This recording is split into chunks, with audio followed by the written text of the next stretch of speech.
Are you looking for more out of your life? Do you need ideas on how to start new businesses and how to move forward in your own personal life? Well, guess what?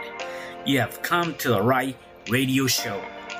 At You Can Overcome Anything podcast show, you will learn and hear from many people from all walks of life who are sharing their challenges, their stories, the habits, and the mind shifts they had to overcome to become who they are today. On top, you will get a chance to connect and see how you can overcome anything by networking and learning about your next move through this radio show. I present to you our great speakers at You Can Overcome Anything podcast show with your host, Cesar Espino.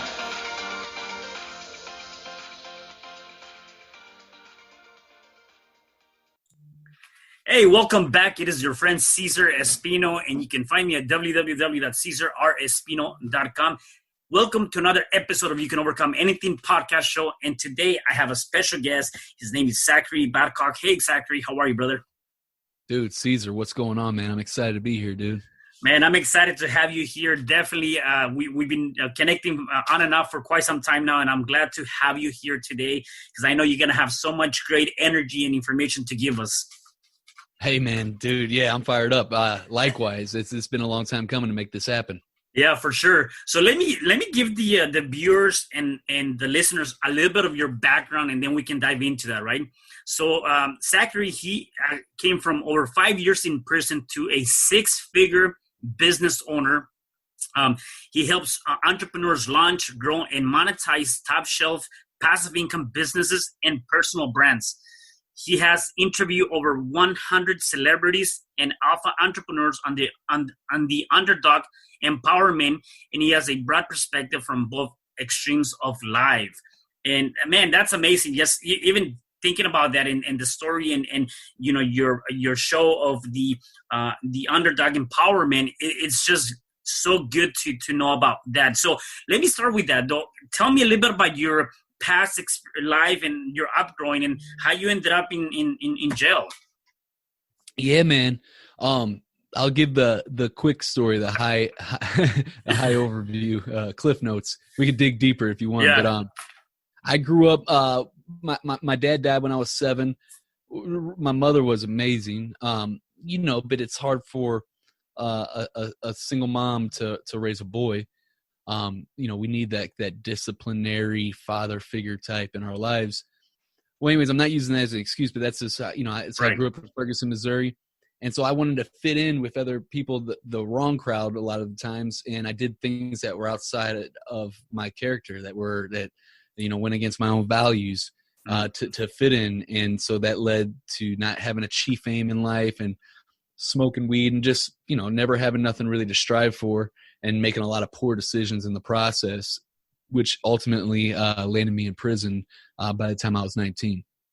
Wow. Yeah. And one thing that I can think of is that a lot of times, and this, talking to so many different people, people tend to, when they're lost or they're looking for that acceptance, they tend to go or fall into crowds because of that acceptance, right? If you don't have that at home or you don't have that with a particular group of people, you feel like maybe if I go to this crowd and I become more of like them, then I'll be accepted, which is kind of like trying to get that internal feeling of fulfillment. Yet at the end of the day, it might end up hurting you more down the line, right? And so I see that a lot, especially with younger generation, right? Where in school or high school or even college, sometimes you tend to fall into that type of crowd. So having that said, like you are obviously around so many great entrepreneurs. What is your thought about hanging with the right crowd and, the average 5, as people will say? Yeah. Well, I mean, it's everything, man. It's the simplest stuff and cliche, whatever, you hear it a bunch, but it is everything, dude. And I mean, you can't be more right. It's not just like a tendency. It's literally it's how we're wired as humans, man. Going back to primal ages when we're social animals. So we depend on the tribe. And back then, if we got exiled from the tribe, that meant death. Saber-toothed tigers and no technology and all that. And so that's why it's such a big fear for us. Even even now that we do have this stuff. But yeah, man, it's everything, bro. Like, that was the one thing that because I didn't know what the heck I was going to do coming out of prison to be a responsible father and happy and successful. And you know what success looked like, dude. Yeah. But I knew, the only thing I knew because everything else I had to figure out as I went through it. But the only thing I knew was I have to change my people, places, and things. I can't hang around the same people I was hanging around with before, because I was going to get the same results if I kept doing that. And just that alone, you know, changed the game for me and led me down to the path. Obviously, there's a lot of skills and other things I had to develop in the process, but that was a starting point. Yeah. How was it for you going into prison, saying, okay, you know, this might be my new reality, without even knowing whether it's going to be a day, a week, a month, or a year, right? Like, because I'm sure that, and I'm not first in knowing that, yet I'm sure that there's so many things going in through your head, thinking like, okay, is this the end of me, or did I change this current reality, or at which point did you figure out that, you know what, this is not what I want to be in, and either way, when I get out, I'm gonna change people, places, and things? Yeah, it's a really good question, man. It's weird because a lot of people always, you know, ask me about, you know, stuff that I went through in prison, but never asked me that question. So yeah, that's cool, man. And so now I have to kind of think about it and go back to that point in time in my life. I remember heading in the first time, you know, I was 19 and I was scared to death because I was like, man, I'm getting ready to go to prison. Like, I'm not no soft punk or nothing, but man, I've seen some stuff on TV where I'm like, you know, I'm not the greatest fighter in the world, you know, so I was scared of that. And then once the reality sunk in, like, hey, you're going to go away for some years, then I started accepting that. And then I was like, then I started like, you know, like I always had good intentions, but I wasn't there yet. You know what I mean? Like, I wasn't all the way, you know, to that point. There was still a lot of development that had to happen, and that just comes through the experience. But, you know, after being locked up for about 8 months to a year or so, then it kind of just became the normal for me. And then I stopped, you know, I would think about stuff like, you know, visualize the day I got out and stuff like that. But really my mind was just in there, and that just became my normal everyday life because I didn't want to live on the outside. It's hard to explain, but really hard to explain. But, you know, I got out with good intentions when I was 23 after doing over 4 years. And, you know, I wanted to stay out, but I ended up, you know, having another slip, a bump in the road, and went back for 8 months. And that's when, you know, that was like the proverbial straw that broke the camel's back, when I was like, dude, I'm done. You know that's it. You're done with that crap. Yeah. What is your biggest lesson with that, though, right? Like going back in it the second time, and even learning from the first 4 in some years, what has been the biggest lesson for you through that journey? Biggest lesson by far. And then I have a tool that also, that I still continue to use to this day, that anybody can use. But, the biggest lesson was that everything is my fault. Everything wrong in my life is my fault, and everything right in my life is my fault. And, you know, some of my listeners might, you know, be like, well, dude, you can't control everything that happens in life. And yeah, duh, dude, you can't. All right. You can't control, you know, a tornado coming through and tearing down your house and killing your family. God forbid that happens, you know, but that could legitimately happen, and you could not control that from happening or not happening, right? But you can decide whether you want to be bitter about it and live the rest of your life miserable and doing horrible things after that, or you could choose to let that pain eternalize and empower you and go out and do some cool things as a result of that pain that you went through.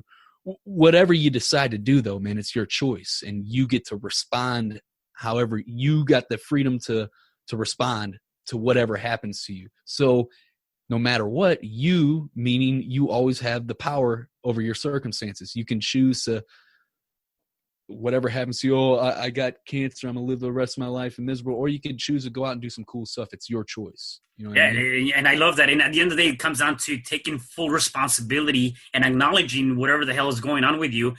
And just like you said, you know, like, the outcome is determined by you. Whatever the circumstances that might be, that outcome is determined by you. And so you take full responsibility. And that's actually very powerful, because you definitely did that. You've very well said, you know what, I was locked up for X amount of years, yet I did all these bad things. And that that pass is just an experience. It's a lesson. I learned from that. I took responsibility. Let me now go and create the underdog, right? So let's talk about that. Let's talk about where did this come from, or the idea of coming up with the underdog empowerment movement. Yeah, 2018 was the official launch, but I just the reason why I landed on Underdog is because at the time nobody would give me a chance. Like I tried to collaborate with all these entrepreneurs, and I was just like some ex-convict that was on his way back to prison, and in a matter of time. And look, he's a joke, he's a clown, he's trying to be an entrepreneur, whatever. That's what I was dealing with, man. And I was like, and I got in entrepreneurship not because it was a cool thing, it was because I couldn't get a job anywhere. I literally would go and fill out applications, and I'd watch everybody get hired before me, even if I was 100 times more qualified than them. And so I was like, man, okay, so I got this underdog thing going on. I'm going to prove these I'm saying wrong. I didn't want to cuss on your show in case I didn't. No, you're good, man. But yeah. Right on. I was like, I'm going to prove them wrong, dude. And so that's where it came from. And that basic principle in that is that, really, I say, because there's this whole thing of the white privilege thing going or whatever. I'm like, dude, look, check it out, man. If you are privileged, that's actually being underprivileged. Because look about it. If you put me heads up against anybody that's had everything handed to them their whole entire life and they never had to struggle and power through anything, I'm not just going to win. I'm going to completely dominate every single time. Maybe not right out the gate, right? Maybe because I don't have all the resources right out the gate that they do. But over time, I'm going to outthink them. I'm going to outwork them. I'm going to out-hustle them every single time. And that's where that underdog thing comes in. It doesn't matter. Like, dude, I had a system designed against me coming out of prison. Anybody that goes and fills out an application that doesn't have a felony conviction record is getting that job before me every single time. Doesn't matter anything else. Just that one factor that I've been to prison and have a felony record that disqualifies me.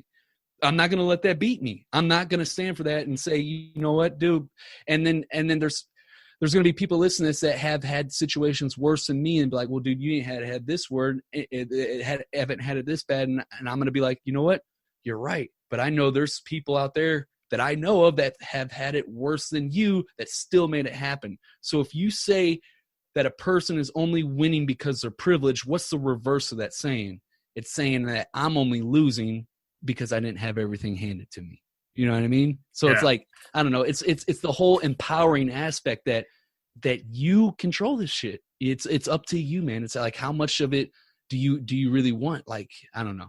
Maybe we could go deep on that, but it's just a strongly held belief of mine. It's because I live by it, No, and I totally appreciate it, and I believe that at the end of the day, like you said, you're gonna do whatever it takes to outwork them, outthink them, and just continue to push through to that journey. And part of the reason why I started this podcast is because there's people like you that have an amazing story and do not allow the circumstances take over the opportunity. I always tell people, don't let the fear take away the opportunity that you have, right? And you can truly overcome anything when you set your mind to it. So that's very amazing. Now, talking about, the underdog and the things you do, one of the things you like to do is really helping people with their podcasting or building a personal brand, right? Because you've been doing that with this image. Tell me more about that. Yeah, dude. It's funny because I landed on this through sheer hustle, but also dumb luck played a big factor in that as well. And so, you got two sides of the spectrum. You got people, that are like, oh, he's just lucky. He only made it because he's lucky or whatever. And then you got the other side of the spectrum, like, oh man, no, I've worked. It's just all because of my hustle. Blah, blah, blah, blah. But here's what it really is. It's a balance of two, man. It's like, because luck is a very real thing. It really is. But the people that are the luckiest in life hustle the most, so it's kind of because your luck's in your favor, but if the fortune favors the bold or whatever it is, that quote, it's true, man. So what happened with me was, I had launched the podcast out of sheer hustle and dumb luck and landed on the podcast and then got crazy results and it just exploded my brand, but I wasn't making a lot of money yet. I was making like $200 to $800 a month through affiliate marketing. That was it. So it really wasn't like crushing it yet. And I was like, man, what is it, man? And then it took over a year, but I went out and spoke at this event one time that my buddy invited me to speak at in San Diego. And I went out there and I spoke, and it was like a small mastermind of 20 or so entrepreneurs. Mm-hmm. And I gave my story the first day. And then he's like, hey, man, can you come up second day and talk about podcasting? I'm like, yeah, dude, whatever. Cool, no problem. So I go up there and start speaking about it. And I'm sharing, how I got my podcast ranked and how I interview top level people and how I grow my audience and stuff. And people are like, whoa. And they're asking all these questions. And I'm like, man, I might have something here. Because I didn't notice it at the time. Mm-hmm. I didn't know what I didn't know. I was like in the bottle trying to read the label on the outside, right? You just, when you're in the day-to-day, you don't know. So I put together this offer and then I put it out, and this was a few months after that event, and did 11K that month. And at that time, the most money I've ever made in my life was close to $2,000 in a month. So 11K was like, what? It was like crazy to me. Like it was unheard of. And it just took off. I just kept on. Since then I just drove that home and just started developing it more and more and sustaining. And yeah, man, it was crazy. So a lot of sheer luck and or sheer hustle and dumb luck that played a part in that. Yeah, and again, part of that, you creating something that maybe at that moment didn't seem like anything big, yet now from that something grew, right? It's a lot of times like kind of that saying, from pain there comes a purpose, right? Or from a bad past there comes a purpose. And so for you creating this, and I know now you have this podcast program that you definitely offer for people that want to get into the podcasting game, and then you do a lot with the with just personal branding, helping people build that personal brand, right? Yeah, it's crazy. I'll probably get into more stuff down the line. Right now, it's just solely focused. I picked a niche in podcasting and just help a very specific type of person with that. But yeah, I mean, if you think about it, man, podcasting, all it is a personal brand. People are coming to listen to your show because they want to hear your thoughts, views, perspectives, and opinions. And so it's just a really cool platform because it's a long form platform and you command more attention. And this isn't just speculation. This is based off of Nielsen reports, stats and facts. People listen to people that listen to podcasts 87% of people that listen to podcasts listen to all or most of the episode.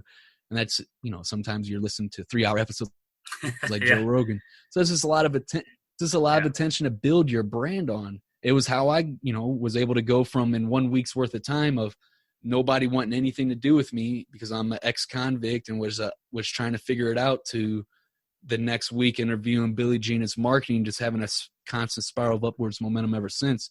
It was a platform that would allow me to put my brand on the map. And so I'm super passionate about it and helping other people do the same. Yeah, no, definitely. One thing that comes to mind talking about, people didn't want to hire you because you're an ex-con. Les Brown talks about don't let somebody else's opinion about you dictate your future, right? And that's exactly, again, I keep going back to that because I think that's very powerful. A lot of people make those excuses or they tend to create, these hurdles for themselves because of past experience. And that's why I really, truly enjoy and love, who you are and what you've done because you have so much to give. And is that empowerment and really that motivation that people need to hear. One thing that you talked about, kind of going back to luck, I want to get your take on this. How do you define luck and I know you said that luck is very real, right?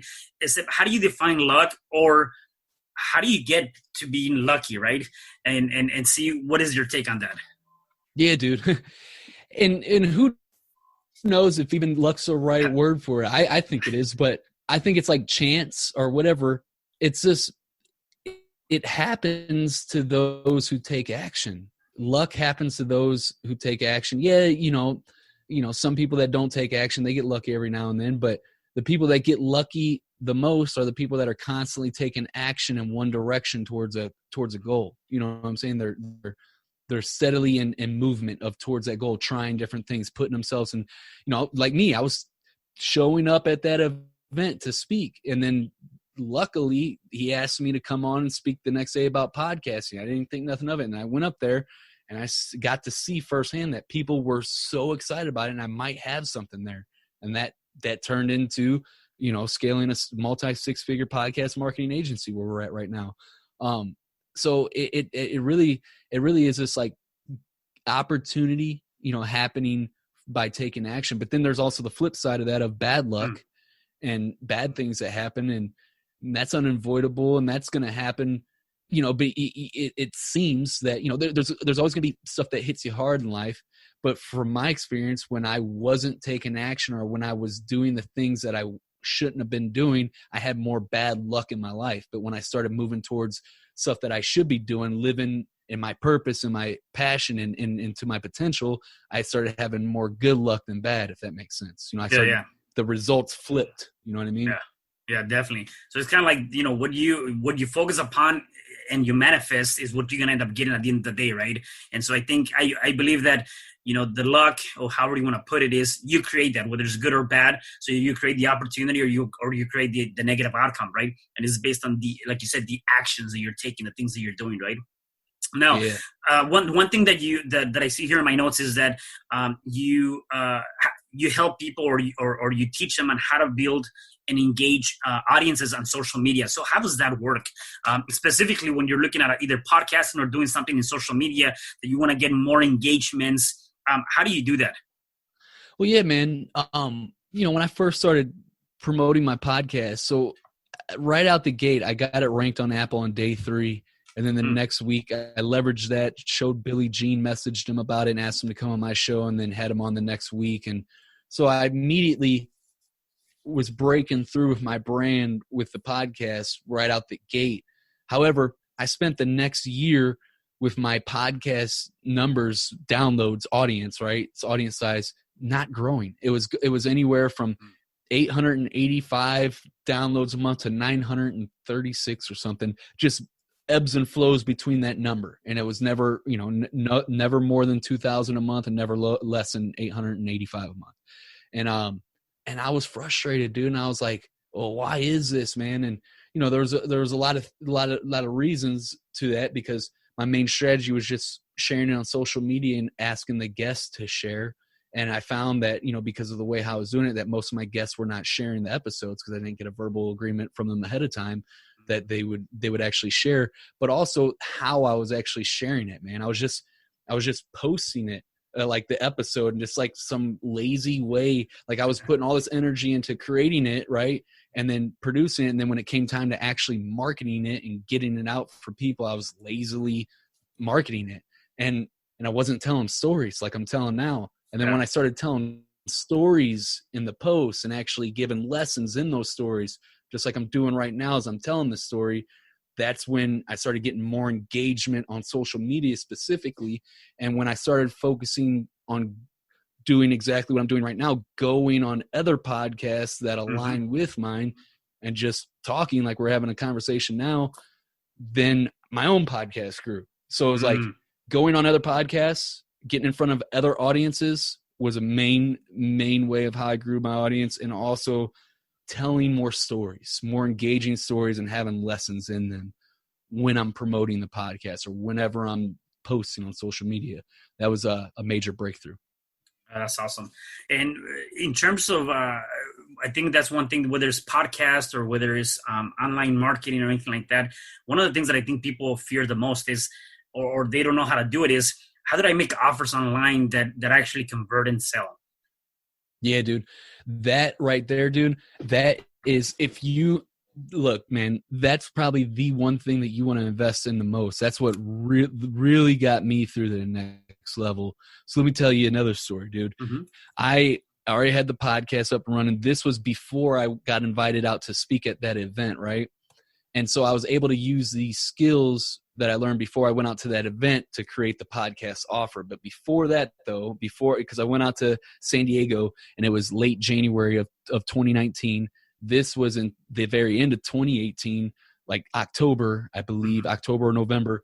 I had an opportunity to get into a mastermind program of a guy that I had on my podcast that I really looked up to, because he's a lot like me in a lot of different ways. You know what I'm saying? So, we're attracted to people that are like us, right?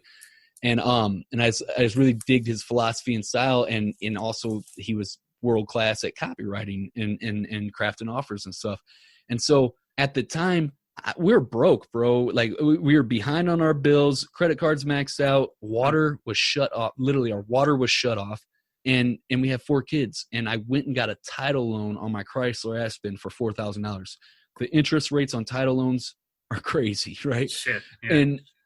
And I got it just so that I can invest into his mastermind to learn this skill. There was nothing guaranteed, just to learn how to select your audience, craft an irresistible offer for that audience, and then communicate that irresistible offer to that audience. Those 3 skills right there. And everybody said I was crazy and stupid for doing that. However, 8 months after that decision, I became a 6-figure business owner because of that decision, and also because of the going out to that event and landing on my sweet spot with podcasting, something that I already had a skill in. And so I knew I built up the skills, and that when I invested, it took about 3 months before that all to manifest, because I had to build up those skills and practice them. Plus I went out to the event and put together that offer. But now that I knew how to put that offer out there, it was a game changer. So yeah, man, I could share a little bit of what I know. I'm not like world class at doing that, but I do know how to put offers out on Facebook and monetize it. Yeah, no, that's awesome. And one thing you kind of touch on again is the idea that you had to do all of this crazy stuff and literally come up with the money to get somebody to mentor you or help you or teach you, however you want to put it, right? And so that's one thing that I commonly hear and see between entrepreneurs is that you got to go out and kind of invest, right? People are so afraid to throw out some money at somebody to help them grow their business. Now, I'm not saying you go out and just spend money like crazy. Obviously, you got to be able to have, like you said, that connection or things that are aligned with you and that person. However, I do believe that you do need a mentor or somebody that can just give you some ideas, some nuggets, something to help you with your journey. And so how critical is it to have a mentor or have somebody to be, on your back pocket helping you through to whatever it is you're going through? You brought up a lot of good points, and it's true, but I don't think it's true for everybody. And the reason why I say it, and it's debatable, but here's what I mean by that. Dude, honestly, there's no way. You have to develop character and skills if you're going to make it in business. You have to have tangible skills that the marketplace wants and needs to have a business, and you have to have high character to be able to even deal with all the stuff that goes into building a business, because it's not easy, or else everybody would have it. So you got to build character and skills. But the fastest way to build those skills, there's no shortcuts. You got to do the work, but the fastest way to streamline that process is through a mentor. But here's the catch, the flip side of the coin. You have to be like most people. If they went and got a title loan on their Chrysler Aspen or their car to get into a mastermind, if they just hear this story, I'm like, oh, I'm just going to go do that because that's what Zach did and he was successful. Well, most people are going to fail, and then they're going to be in debt, and they're not even, and they're, because a lot of people aren't cut out for this, man. What I mean by that is, you have to be a certain level of crazy. You have to be a certain level of all in committed on being successful. And successful, what I mean by that is obtaining whatever the goal is that you set out for yourself, achieving that. Some people say, oh, successful is, having a certain amount of money because that's what society, no, it's not what society says or what other people think success are. What does success mean to you? So you got to have a be crystal clear on what success means to you, and then you have to be fully committed to it. Because if you're not committed to it, and if you're not willing to burn all the boats and go all in on it, then you're probably just not going to be successful. And not trying to sound or be a party pooper or whatever you want to call it, a narcissist, whatever. But it's for real, man. This is not easy by any means. You know what I mean? Yeah, it does take a certain. I was gonna say a certain level. You're right, exactly, and it's not for everybody. It's definitely not for everybody, and I think part of that, which you kind of touched on, that is that it really comes down to like you said, you have to have some sort of level of craziness. It comes down to what the heck is in your mind. Like, how do you see things? You got to be able to see things from a different perspective. And I totally agree with the fact that success is not defined by how much money you have or how much wealth. It really, success is based on what is that to you, right? You can be successful being a teacher if you feel like that's what you want to do in life, that's your purpose, or you can be successful if you're a multimillionaire because that's what you want and brings you joy in your life, right? And I think that, in my opinion, that is what it is. Success is weighted at a different level based on your own beliefs. And the other one that I love is the commitment. Like, that is one thing that I think we all want to have: the nice house. We all want to have the nice car. We all want to have all of this stuff. Yet when it comes down to being committed to the process and just trusting the process and being committed to doing that, that's when we fall short. And we just don't do the work, right? We don't do the grind, and we don't get to doing that aspect of that. Yeah, man. And yeah, you're so right. And there's so much. There's that saying of, double down on your strengths and then outsource the rest. And that's very true in business. I wouldn't say that's true in like physical and mental game. You should double down on your weaknesses, like in your physical, like if you're working out, you should probably, if you suck at squats, you should probably double down on squats. You know what I'm saying? Yeah, right.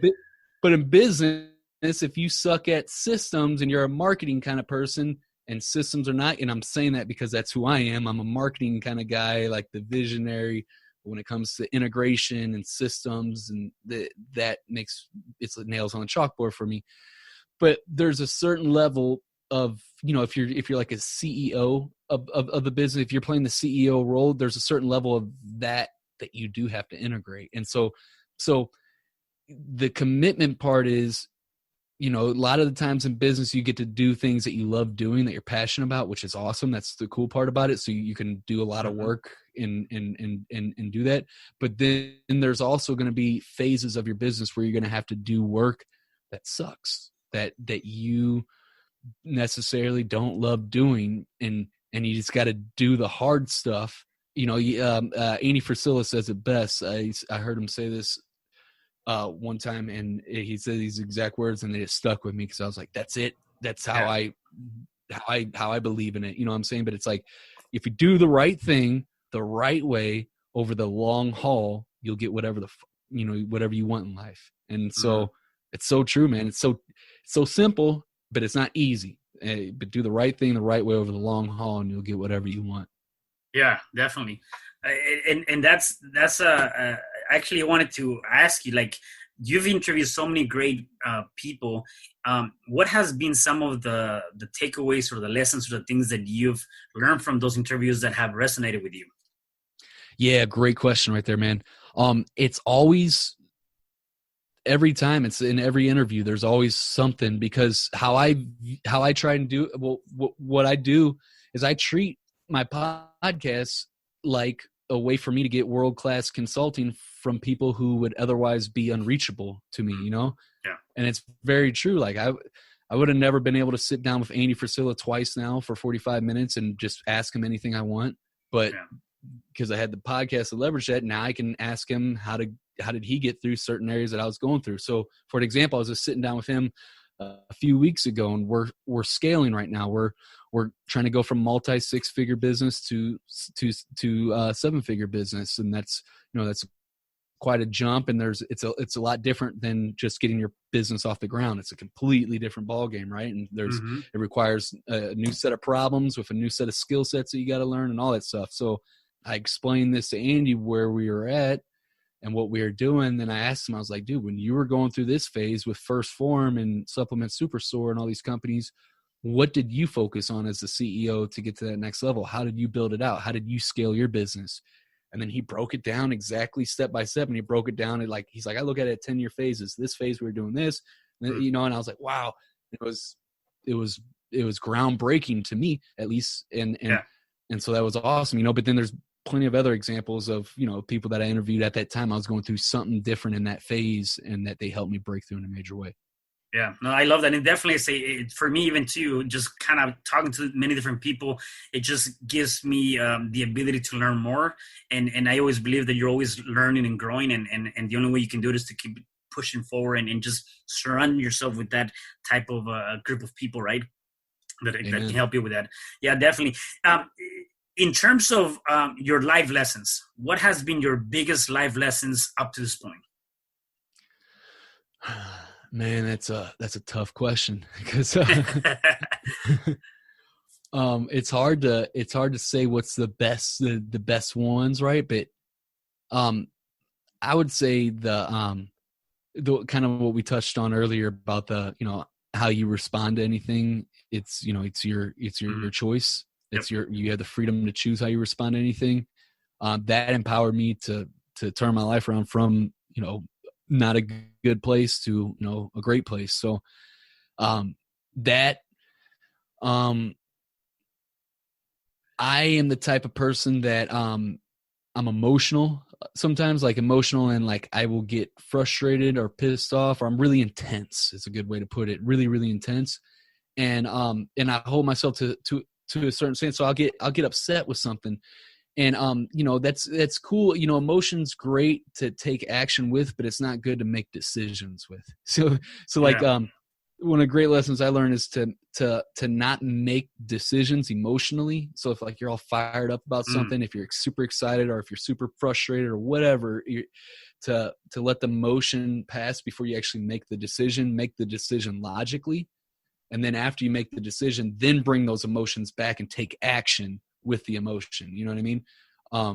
So like, for an example, like I was super hyped up and excited that I was partnering with, my two glaring weaknesses is systems and finance. So I went and found two people that I really dig, that I like, that are world-class. One of them's world-class in systems. The other guy's world-class in finance. So I was like, cool, boom, problem solved. Super fired up about it. But we're talking equity, and that's a big decision to make in business, to give people equity of your company. And who knows, the relationship can have that honeymoon period and you guys are all cool. But then what happens if you guys stop jamming or anything that could happen, and then boom, you're just stuck into a horrible like marriage at that point, And so I was super fired up about it, but before I made that decision, we had a grace period of 90 days of working together before we even decide if we're going to sign an equity deal.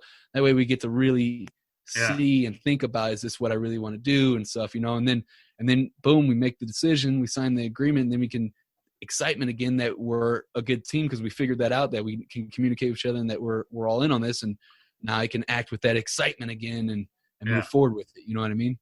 No, that makes sense. I think you have a great message on this, and I'm excited to actually ask you this next question, because we were kind of talking about this before we came on. And it was, I saw a picture of you a while back. I think you put it on LinkedIn or all your social media, right? Where you have, you're all with your tuxedo and, looking sharp, and then your regular clothes, right? And you had this belief that you needed to be that kind of image to do whatever you got to do in life, right? So my question to you is, how important is it authenticity in your day-to-day life, whether it's personal or professional? Dude, you will win on authenticity or lose on authenticity. And just to say this, the word authenticity or authentic makes me cringe because so many fake entrepreneurs use it, and it's such a big buzzword, and it's the people that are inauthentic that use it so much. So I just like to say keeping it real. You know what I'm saying? Yeah, there you go. But yeah, authentic, dude, it's everything, bro. And so like, when I came out of prison, bro, I thought I had to be positive all the time.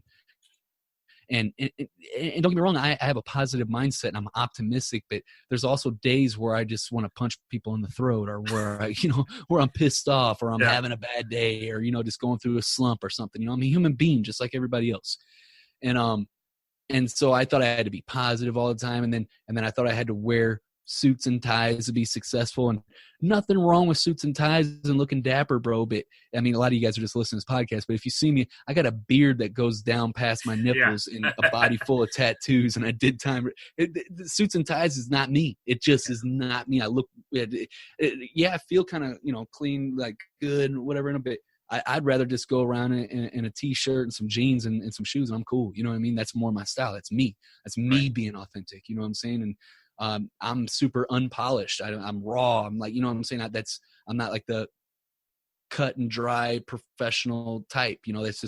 That would be inauthentic for me, but it may not for you. You know what I'm saying? So you got to figure out what all it is, man, is like, just get really clear on who you are.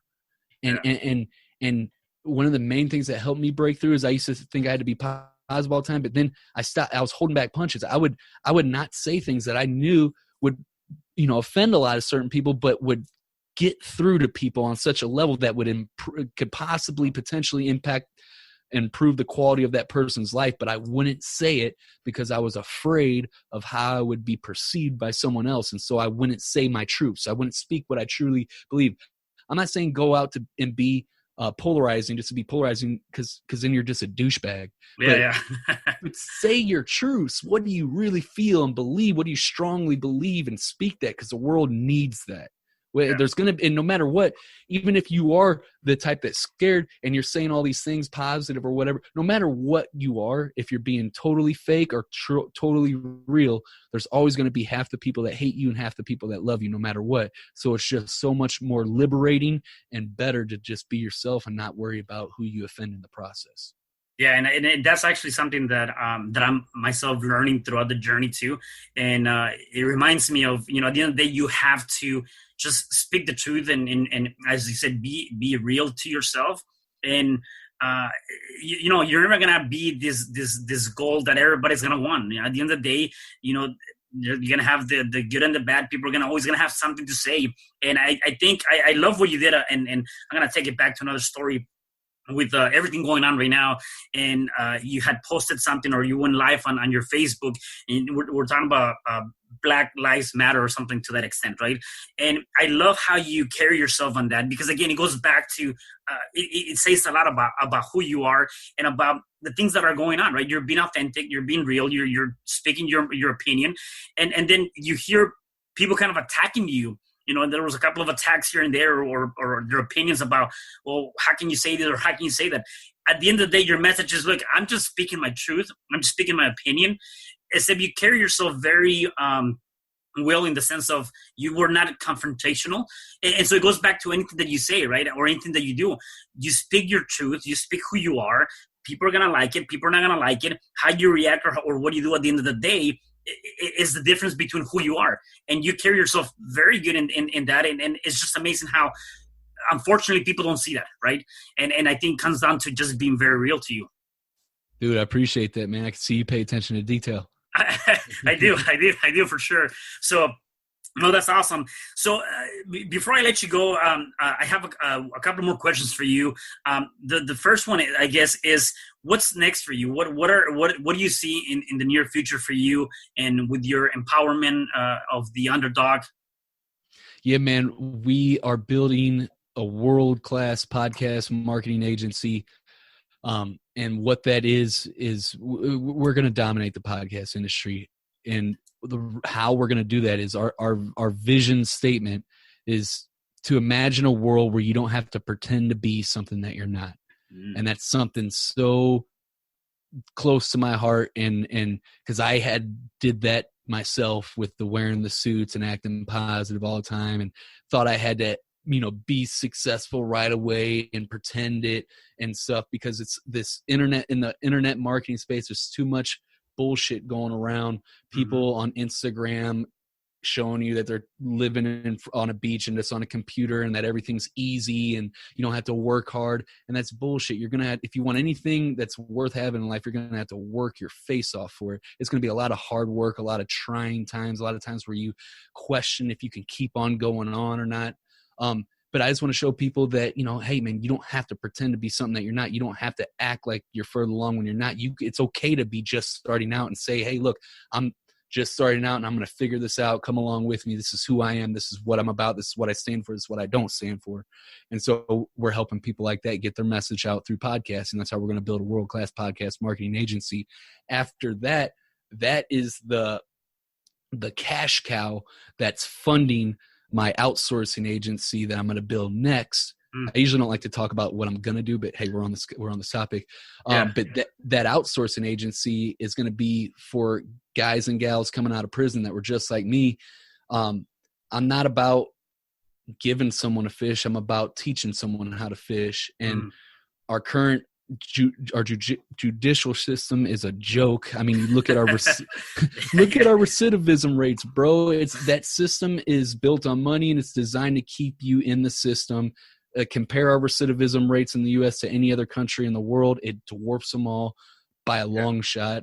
It's a broken system. It doesn't work, and it's in food stamps, welfare, assisted living. That's giving you a fish. It's not teaching you how to fish, and it's designed to keep you dependent on that system. Now, that doesn't mean that you can't beat it, and because I'm a living example that you can. And there's plenty of others that I can point out to that have done it as well. But I want to offer resources to that person that's just like myself coming out, and not give them a fish, but help empower them, truly empower them to become the person they need to be to go out and be back with their families and be a productive member of society. So we're going to have an outsourcing agency that, brings them in, vets the right people, then builds them up, their character and their skills, and then gets them placed in other jobs of other entrepreneurs that we're connected with, or helps them start their own business in the process, either or, whichever person they, because not everybody's an entrepreneur. Some people are employee mindset. Some people are entrepreneur. There's nothing wrong with it. Right. But we're going to help those people out. And so our ultimate goal, this is like a life legacy of mine, a 9% recidivism rate nationwide in the U.S. or lower. Crazy goal, but that's what it is. I'm sticking to it. And that's in the near future. Yeah, no, I love that. I love that empowerment and definitely just doing that. You talked about vision. Whether specifically for an entrepreneur, you're starting up, some sort of business. How critical is it to have a vision? Sometimes we forget to do vision, mission, or whatever statements, right? And we just start doing the work and start doing the grind. What is your take on that? Is it critical to have a vision before you start, or start and then have a vision, or how would you go about it? I don't know if I decoded this all the way just yet, but here's where I'm at right now. And I made this breakthrough about 2 months ago. It's something that I've been thinking about for years, and I constantly work on it. I don't know if I have it all the way yet, but this is where I'm at right now. Vision is very important. I feel like you can't, there's a book, Start With Why by Simon Sinek. Great book, amazing book. And there's so much good stuff in that book. However, it shouldn't be called Start With Why, because you can't start with why. You just can't. You have to start with who, or you have to start with yourself. Who are you? Because just think about it for a minute. How can you determine why something's important to you if you first don't even know who you are in the first place? You know what I mean? Any type of change that you've ever made in your life, any major shift or change you've ever made in your life, has all started with identity. I used to smoke cigarettes since I was 9 years old to just recently, a little bit over 4 months ago. 4 months now, longest I've ever went without smoking a cigarette. Before, when I used to try and quit in the past, I had all the reasons why I wanted to quit. I wanted to be in my kids' life long. I didn't want to die young. I wanted to see my grandkids. All these great reasons. Wanted to live healthy. Wanted to be able to exercise. Whatever. All these stuff. Had all these great reasons why I didn't want to smoke, and it never worked, because every time somebody asked me, "Hey, Zach, you want a cigarette?" I would always say, "No, I'm trying to quit." And that was the problem, because my identity was, I'm a smoker that's trying to quit, but I'm still a smoker. That was my identity. Mm-hmm. And so when I shifted that to, I'm not a smoker, I'm a healthy person, I'm a man of my word, I'm a hard worker, I got clear my identity of who I am. When people ask me, do I want a cigarette now? I'm like, no, I'm not a smoker. It's no longer I'm trying to quit. It's no, I'm not a smoker. Mm-hmm. And it's no longer a thing to me. So it started off with who, getting clear on who I am. Same when I was in that prison cell, I said, this isn't who I am. I love my kids. I'm a great father. And it started with my identity. And then so you start with who, and then comes the vision. What do you want? Like right now, I'm looking at my vision board as a visual representation of everything that I want in my life, from a father standpoint, a husband standpoint, a health standpoint, business standpoint, like all these different things of visual representations, the vision of what I want. So I know who I am. I know what I want that's related to who I am. And then now I can look at all these visual representations to say why each and every one of those things is important. And that why is like the thing that helps you battle through it all. So I feel like when you got those three working in tandem, you become unstoppable. And the way to do that, the practical how-to is, first you identify who it is. Okay, I'm not a smoker, or I'm a healthy person that has 10% body fat, or whatever it is. You know what I'm saying? You identify what it is, who you are, and then you decide what it is that you want. So you identify, and then you behave. Right now, I'm in 75 hard. I identified I'm a healthy person. What do I want? I want a 6-pack abs with 10% body fat. Boom. So identify, now I'm behaving. I'm doing the 75 hard. And in the process of behaving, not eating a cheat meal for 75 days straight, constantly doing all these things, right? Then I become who I identified with. Identify, behave, become. I love that. And talking about that 75 hard, that is a 75 hard challenge. And a lot of people think it's a weight challenge, weight loss challenge. It's not. It's actually, I believe, it's a mental emotional, and also with that comes the losing the weight. I did that. I'm like, holy cow, that shit was hard. I'm on phase 2, and I had to start that like 3 times already because I cannot, So anyways, no, that's awesome. So I love those 3 different aspects. So for the listeners and viewers, you make sure to take note of that, because I think that's a big golden nugget that can help you in your own journey. So if people wanted to connect with you, where can they connect with you, or how can they find you? Right on for asking, dude. It's definitely the podcast, Underdog Empowerment. You can listen to the podcast on pretty much any platform that you listen to podcasts on. But to make it real simple for you guys, you can go to underdogempowerment.com, and right there on the front page, you can just scroll down a little bit. There's a podcast section with a little red button that says subscribe for iTunes, Spotify, Google Play, Stitcher. Whichever one you prefer. Hope to see you guys over there. And Cesar, awesome. Dude, thanks for having me again, man. Yeah, definitely, man. And my last question for you is, if people are going through some challenges or something going on right now, what would be one of many advices that you've given us already, maybe a different one? What would be one thing they can do that they can overcome that challenge, or they can start overcoming that challenge?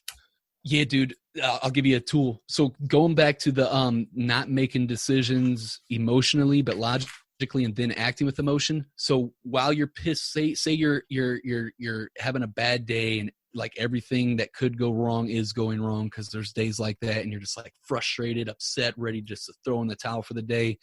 And before you make any bad decision, what you can do is and it's hard to do this. This is easy to say, but this is hard to do, but this is really, really powerful. But, you can stop yourself and say, all right, this today is not going as expected, and there's a lot of curveballs that are coming my way. Based off of what's going on exactly right now and my reality, what's the next best thing that I can do that's going to bring me one step closer to my goal? Or what's the best move that I can make going forward? A question like that, because, I did this myself and didn't know what I was doing when I was in prison back in 2010. And then ended up reading a book by Tony Robbins in 2017, was like, oh, wow, this is a legit tool. And I see how this works, because if you ask yourself a question, your brain has to look for the answer. If I'm like, Cesar, what color is your shirt, man? You, me, and everybody on this podcast is like, what color is Cesar's shirt? We're thinking about that, right? Because we have to. That's how our brains work. So when things are going bad, and I'm guilty of this too. I used to always ask the wrong question. I'd be like, oh, why is this always got to have to happen to me, or whatever? You don't want to ask that, man. The best thing is to ask, what's the best thing that I can do moving forward? And then your brain starts searching for the right answer. So pause, ask the right questions, get the right answers, make the decision logically, and then act on it emotionally. Awesome. I love it. Zachary, thank you so much for being here. I really, really appreciate you spending some time with us today and giving us a lot of your great knowledge. So thank you. Dude, thanks for having me on the show, man. It was a blast. Awesome. And for the rest of you guys, please make sure you check us out. Please subscribe. We're in every platform. Please check out Zachary. Go to his website and subscribe to his Underdog podcast show. Till next time, I'll see you guys. Have a good day. Hi, I'm Cesar Espino, real estate investor, business coach, and consultant, and author of the book, You Can Overcome Anything, Even When the World Says No. My number is 424-501-6046. In my book, I talk about making the necessary changes to shift your mind for prosperity and certainty. Pick up your copy at Amazon. I also love helping families with their real estate and can purchase your house fast and all cash. Follow me on Instagram, Facebook, and LinkedIn. My number is 424-501-6046. Thank you for having me today. I am so glad you tuned in to this podcast. You can find me at Spreaker.com, where you can like and subscribe. And to learn more about myself and my services, you can find me at www.CesarRespino.com, or you can also find me at Facebook under Cesar R. Espino. Once again, Thanks for joining me. I am looking forward to having you at the next episode, and know that you truly can overcome anything.